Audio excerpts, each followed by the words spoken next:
Spoken ইংলিশের কথা আসলে আপনারা সবাই আমাকে একটা খুব কমন প্রবলেমের কথা বলেন যে আপু স্পোকেন ইংলিশ তো শিখলাম কিন্তু এই স্পোকেন ইংলিশটা কার সাথে প্র্যাকটিস করব। আপনারা কি জানেন যে আপনারা চাইলেই কিন্তু এই জিনিসটা ঘরে বসেই একজনের সঙ্গে প্র্যাকটিস করতে পারেন এবং সে হলো আপনার মা।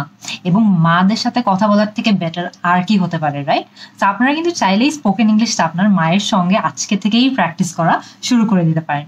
তো আজকের এই ভিডিওতে আমি আমার মায়ের সঙ্গে আমার ডেইলি যে কথোপকথন হয় সেটা নিয়ে আলোচনা করব, কিন্তু ইংলিশে। চলুন শুরু করে দিই। তো প্রথম যে সিচুয়েশনটা নিয়ে আমার মা আমাকে অনেক বেশি ধরে সেটা হলো আমার রুম গুছানো নিয়ে। আই এম শিওর আপনাদের মারাও আপনাদেরকে রুম গুছানো নিয়ে অনেক বেশি ধরে, রাইট? সো ফার্স্টে আমি বলি, আপনারা যতটুকু ফ্রেমে দেখছেন ততটুকু কিন্তু যথেষ্ট গুছানো, রাইট? ফ্রেমের বাইরে কি আছে সেটাতে আমরা আপাতত নাই যাই। সো ঘর গুছানোকে আমাদের মারা যদি ইংলিশে বলে তাহলে তারা কি বলবে? তারা হয়তো বা বলবে tidy up your room. Munjerin, tidy up your room মানে রুমটা গুছিয়ে ফেলো। অথবা এটাও বলতে পারে যে Munjerin clean your room. Clean your রুমও মানে হলো যে রুমটা ক্লিন করে ফেলো, রুমটা পরিষ্কার করে ফেলো। সো আমার মা যদি আমাকে বলে যে Munjerin tidy up your room, তাহলে সেক্ষেত্রে আমি যদি একজন খুবই ভালো বাচ্চা হয়ে থাকি আমি হয়তো বা বলবো ইয়েস আম্মু, I'll do it right way, যে হ্যাঁ মা আমি এখনই কাজটা করে ফেলছি। আর আপনারা যদি আমার মতো একটু ঢিলা হন তাহলে আপনারা হয়তো বা বলবেন ইয়েস আম্মু, আইল ডু ইট সুন।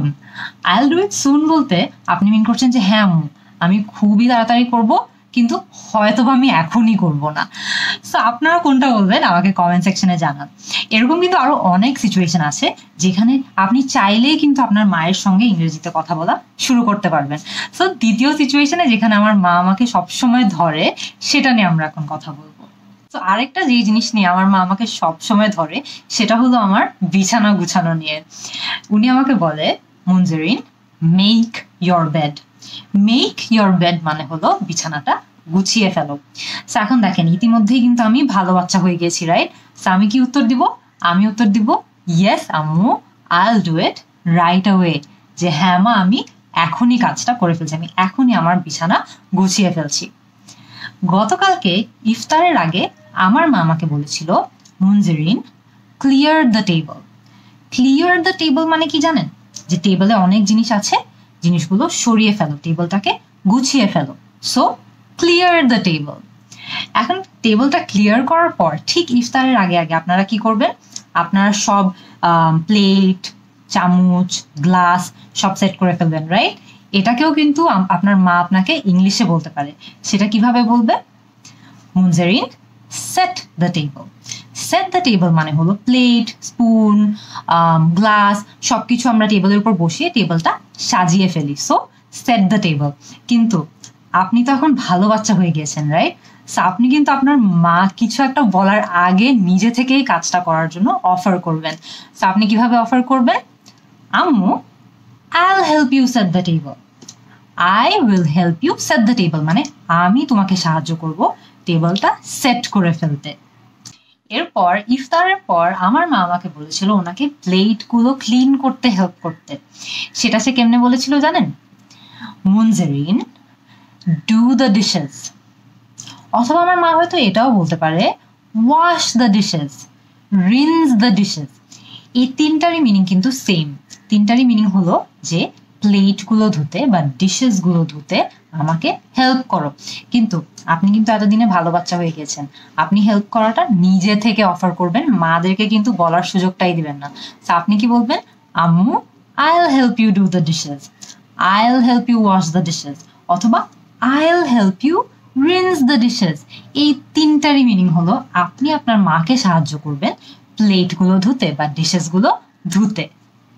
এরকম আরেকটা জিনিস নিয়ে আমার মা, and I am pretty sure আপনাদের সবার মারাও আপনাদেরকে অনেক বেশি বলে। গেস করুন তো সেটা কি? হ্যাঁ, সেটা হলো খাবার টাইম মতো খাওয়া নিয়ে। সো আমাদের মারা আমাদেরকে বলতেই পারে Munjerin please have your food on time, যে টাইম মতো খাবার খেয়ে নাও, please have your food on time.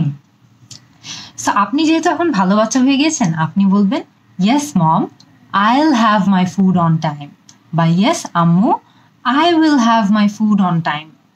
বুঝতে পেরেছেন তো ডায়লগটা কিভাবে কাজ করছে, রাইট? এরকম আরেকটা খুব কমন সিচুয়েশন আছে। সেই সিচুয়েশনটা কি জানেন? আমরা অনেক বেশি সারাদিন ফোনের উপর থাকি, তাই না? সো আমাদের মারা তখন আমাদেরকে কি বলে? ফোনে কম সময় স্পেন্ড করতে। সো সেই সেন্টেন্সটা আমরা কিভাবে বলতে পারি? Munjerin, don't spend so much time on your phone. Don't spend so much time on your phone. যে ফোনের উপর এত সময় নষ্ট করিও না প্লিজ। সো সেই ক্ষেত্রে আপনিও রিপ্লাই দিতে পারেন, alright mom, I'll put down my phone, বা অলরাইট আম্মু, I will put down my phone. Put down মানে আমি রেখে দিলাম, আমি এখন আর ফোন ইউজ করব না। এরকম কিন্তু ডেইলি অনেকগুলো সিচুয়েশনস আছে, রাইট?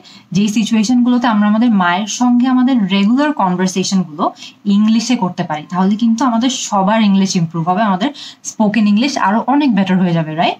সো আমাকে নিচে কমেন্ট সেকশনে এখনই জানাবেন যে এরকম আর কি কি সিচুয়েশনে আমরা চাইলেই আমাদের মাদের সাথে স্পোকেন ইংলিশ প্র্যাকটিস করতে পারি। আমি আপনাদের অ্যান্সারগুলোর অপেক্ষায় থাকবো। See you in the next class.